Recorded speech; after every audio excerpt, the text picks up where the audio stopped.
कैसे जीव का कल्याण हो। तो पहले सावधानी वर्णन करते हैं कि केवल मेरे से ही तुम्हारा काम बनेगा। अगर तुम किसी देवता का, पितरों का, भूतों का, औरों का यजन करते हो तो तुम्हारा काम नहीं बनेगा।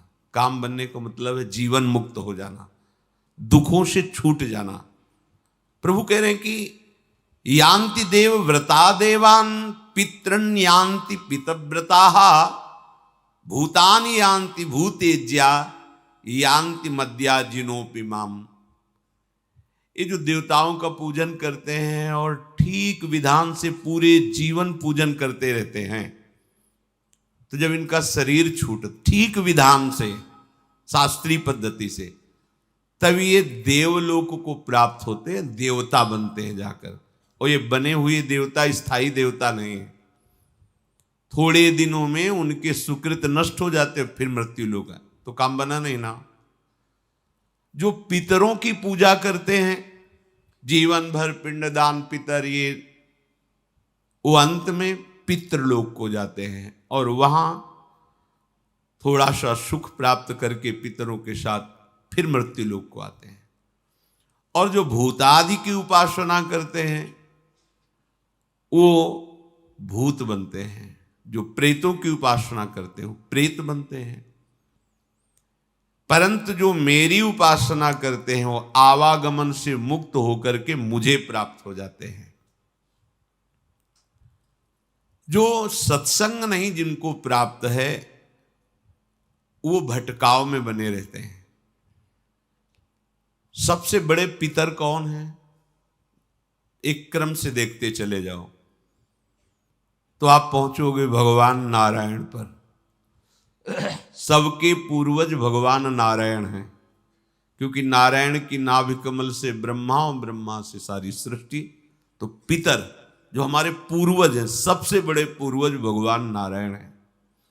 वो हमारे निकुंज बिहारी प्रभु के एक अंश से हैं। उनके भी अंशी बिहारी जो महाराज हुए नवनिवृत्त निकुंज में प्रिया प्रीतम जो विहरण करते रहते, दूरे सृष्टि आदि वार्ता, सृष्टि की सेवा में भगवान नारायण श्री हरि विष्णु स्वरूप से पालन करते हैं। ब्रह्मा जी सृजन करते हैं और भगवान शिव लय करते हैं। ये सेवा है। पर नवनिवृत्त निकुंज में ये युगल जोड़ी सदैव रस बिलसती रहती है। सृष्टि की कोई भी वार्ता या चिंता नहीं। सृष्टि का कार्य भगवान नारायण विष्णु, भगवान ब्रह्मा जी और भगवान शिव करते हैं। तो सबसे पूर्वजों के भी पूर्वज हुए जाकर के श्री बिहारी जी महाराज, इन्हीं से सबका प्रादुर्भाव हुआ है। अगर इनके चरणों की पूजा हो गई तो सब पितरों की पूजा हो गई और सब देवों के देव महादेव कहा जाता है उनको, महादेव। सब देवताओं के भी पूज्य भगवान शंकर, और भगवान शंकर भी जिनका चरणामृत सर पे धारण किए हुए वो भगवान श्री हरि। यदि आप श्री हरि के बिहारी जी के चरणों का आश्रय ले लिए तो सारे देवताओं का पूजन हो गया। भूतों में सबसे बड़े भूत पंचभूत, इनको भूत ही नहीं कहा गया, इनको महाभूत कहा गया। लोग परेशान है, एक आध भूत बोले बाहरी चक्कर पर, अरे 5 महाभूत हैं, इनसे पिंड छुटा लो, कोई तुम्हें परेशान नहीं करेगा। ये 5 महाभूत हैं, इन पर किसी की दृष्टि नहीं है और ये हमारी दुर्गति किए जा रहे हैं जन्म जन्मांतर से। इन्हीं की आसक्ति तो है पंच महाभूत रचित शरीर की। इसको श्री भगवान ने अपने आप से अपने आप में रचा है, ध्यान रखना। इसे अपरा प्रकृति कहते हैं। पंच महाभूत मन बुद्धि अहंकार, ये अष्टधा अपरा प्रकृति है और ये स्वयं भगवान ही है। यदि भगवान की पूजा कर ली तो जितने चराचर में भूत हैं पंच महाभूतों सब की आराधना हो गई। राधा वल्लभ ध्याय के और ध्याइये कौन, व्यास ही देत बने नहीं बरी बरी प्रतिलोन। जैसे एक एक पकौड़ी में नमक नहीं मिलाया जाता, पूरे फेंट में मिला दिया गया, हर पकौड़ी पे पहुंच गया।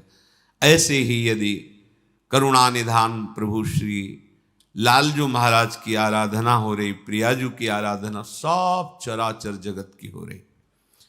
एकादशी स्कंद में वर्णन है कि जो भगवान श्री कृष्ण की आराधना में तत्पर है वो समस्त ऋणों से मुक्त हो गया। पितृ ऋण, देव ऋण, ऋषि ऋण, मातृ ऋण, सब ऋणों से मुक्त हो गया। पर जिनको सत्संग नहीं मिला वो अपनी कामना की पूर्ति के लिए ऐसी आराधना करते रहते हैं। पिंड देने मात्र से पितरों का कल्याण नहीं होता। यदि अपने पितरों का कल्याण चाहते हो तो भगवान का भजन करो। सब पितर, जब कोई भगवान का भक्त पैदा होता है, नारद जी ने अपने भक्ति सूत्रों में वर्णन किया है, तो पितर ताल ठोकते हैं पितर लोक में, अब मेरे कर्म मुझे बंधन में नहीं डाल सकते, परास्त नहीं कर सकते, क्योंकि मेरे कुल में भगवान का नाम जापक भक्त पैदा हो गया। वो ताल ठोकते, आनंदित होते, नाचते, अब मेरा उद्धार हो जाएगा क्योंकि भगवान का भक्त। ये लड्डू पेड़ा समर्पित करने से वो ताल नहीं ठोकेंगे। राधा राधा, राधा वल्लभ, श्री हरि ऐसे नाम बोलोगे, भगवान नाम जप करोगे तो पितर ब्रह्म स्वरूप हो जाएंगे, भगवत स्वरूप हो जाएंगे। हमारी चित्त वृत्ति प्रभु के चरणारविंद में जब तक नहीं लगेगी तो कुछ भी कर लो। गोस्वामी जी ने बहुत शोध कर बात कही। राम राम राम जी जौलो तू न जपी है, तौलो तू कहूं जाए, तिहू ताप तपी है, सुरसर तीर बिन नीर दुख पाई है, सुरतर उतरे तो ही दारिद सताई है। हाँ, यदि तूने भगवान नाम जप नहीं किया, हरि नाम जप नहीं किया तो भाग, तू कहां भाग के जाएगा। ये दैहिक दैविक भौतिक ताप ये तुझे जलाकर राख कर देंगे, कोई नहीं तुझे बचा सकता। तो हमारा मनुष्य जीवन ऐसा नहीं मिला है कि हम कहीं ऊंचे पदों में जाएं फिर खोपड़ी के बल नीचे गिरे। नहीं, हमको एक ऐसा मार्ग चयन करना है कि फिर मेरा आवागमन न हो। सदैव भगवान के नित्य धाम के हम वासी हैं, बिछुड़ गए माया के आकर्षण में। अब हमें भगवान के पार्षदों से पता चला कि हमारा स्वरूप पार्षद है और हम भगवान के हैं। अब हमें वापस चलना है, कहीं भटकना नहीं। जैसे कई लोग प्रश्न करते हैं कि हमारी सेवा में तो अमुक अमुक अमुक अमुक विराजमान हैं। अच्छा है, प्रारंभिक साधना यहीं से प्रारंभ होती, सबकी होती है यहीं से। पर भक्ति का रंग नहीं आएगा, भक्ति का रंग आएगा एक पर आने पर। गुरु प्रदत्त नाम, गुरु प्रदत्त रूप, गुरु प्रदत्त उपासना पकड़ लीजिए, सीधे भगवत प्राप्ति के मार्ग में आगे बढ़ जाएंगे। तो आपको लगता है मुझे भगवत प्राप्ति नहीं चाहिए, तो जो चाहिए, शांति चाहिए, सुख चाहिए, उन्नति चाहिए, लाभ चाहिए, सब कुछ। जब दुर्लभ बात भगवत प्राप्ति हो जाती है तो ये सब मायाकृत बात क्यों नहीं पूर्ण हो जाएगी। एकमात्र प्रभु श्री हरि का। भागे घूम रहे लोग विपत्ति के नाश के लिए। भगवान व्यास देव जी उच्च स्वर से घोषणा कर रहे हैं, हरि स्मृति सर्व विपद विमोक्षणम। प्रभु श्री हरि का स्मरण करो, सारी विपत्तियां नष्ट हो जाएंगी। मान नहीं रहे, सोच रहे इधर उधर राख जंतुर और कलावा से विपत्तियां दूर हो जाएंगी। बिल्कुल भ्रम में मत फंसो, इन मायाकृत बातों से माया का नाश नहीं होगा। मायापति श्री हरि का आश्रय लो, भजन करो तो तुम्हारी बुद्धि शुद्ध हो जाएगी। शुद्ध बुद्धि से भगवत समर्पित कर्म होंगे। भगवत समर्पित कर्म शुभ अशुभ कर्म को भस्म करके भगवत प्राप्ति करा देगा, परमानंदमय हो जाओगे। प्रभु कह रहे हैं तुम्हारे भाव में यदि ये बात सत्संग के द्वारा बैठ गई है कि सब आराधना का फल है आराध्य देव प्रिया प्रीतम के चरणों की उपासना पाना।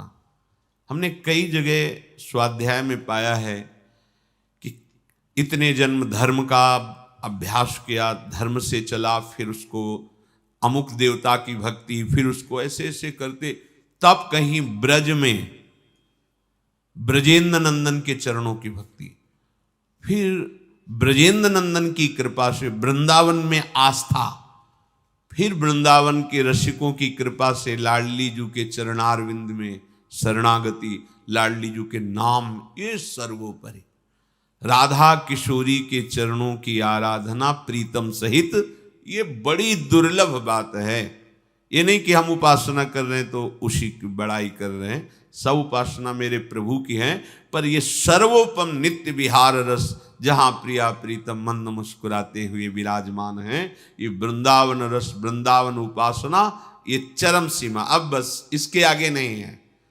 माधुर्य रस सबसे श्रेष्ठ, और माधुर्य का भी महामाधुर्य रस ये वृंदावन नित्य विहार रस है।